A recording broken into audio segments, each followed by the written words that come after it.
You have two problems in this inventory management in the OM5 book that are single period inventory models. It's problem 4 and problem 5. Let's do a similar problem so that you can see how you would solve such a problem. And let's do it the easy way. If you recall, I said earlier that there's a functionality in here called Excel templates that comes with the OM5 book. And if you click on that, it will open an Excel spreadsheet that basically can solve all these kinds of problems. And if you look here, single period inventory chapter 12 is one of them. So if I was to open that up, I would have, and let me delete this out because we're going to actually populate these fields.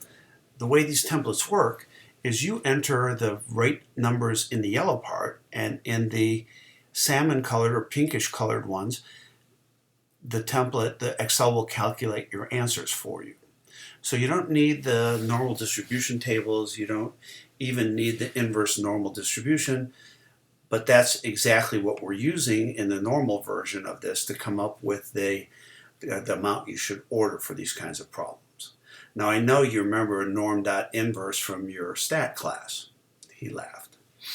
And if we looked at the formula for and we'll explain this a little bit later in the uniform distribution, is basically looking for a percentile in the uniform distribution, which takes the minimum and the maximum, and every integer value in there has an equally likely chance of happening.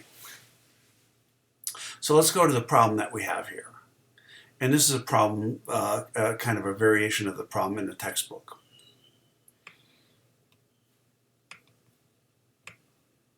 Suppose you're a buyer for a clothing store.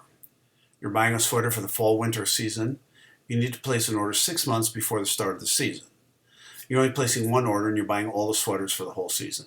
Each sweater costs $40, sells for $60.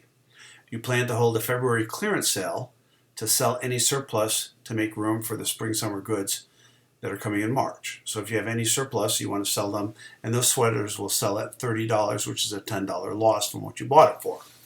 Now, the thing is you want to buy enough sweaters so you get as close to the demand as you can. Because for each sweater that you don't sell, if you order sweaters, you have two things. One, if you sell more than you ordered, or if the demand is more than you ordered, you will lose $20 on each sweater that you didn't buy. But if the demand is less than what you ordered, you will take a $10 loss on every sweater that you bought, because you bought it for $40 and you're going to sell it for $30, so you have a net loss of $10 per sweater. So we can assume the following. The sales follow a uniform distribution, which is basically a rectangle going from 350 to 600. The expected demand is 500. How many sweaters should you order? And then what if the sale followed a normal distribution instead with the same mean 500 and a standard deviation of 45? The way I got 45 was I took 600 minus 350, got 250, assumed that was plus or minus 3 sigma, so I divided by 6 to get 41 and change. I rounded it up to 45, probably close enough. So now if I bring my model forward, rather than having to look up tables and all of this stuff, I have a model, someone's already programmed it into Excel, and I can start putting numbers in. Okay, so what's my item cost? Well, we said it was $40. What is my selling price? Well, it sells for $60. What is the sale price? If any leftovers, I'm going to sell for $30, which will be then, so you have the CS and CU that we talked about. The CS is the loss you take on any surplus. So on any surplus, we're taking a $10 hit. And what are we going to lose if we sell more than we ordered? Well, we're going to miss the opportunity to make an extra $20 for each one of those. So it's 10, if we look at 10 and 20, this comes out to be, this is B9 plus B8 divided by the sum of B8 and B9. So B8 and B9 are CS and CU. So it's dividing CU, the 20, divided by this together, which is 30. So you get 2/3. All right, so we have that. Next, let's assume it's a uniform distribution. We said we're going to sell 350, or we could sell up to 600 of them.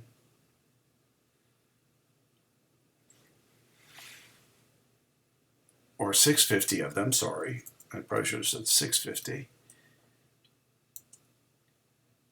And it says we should order 550 of them.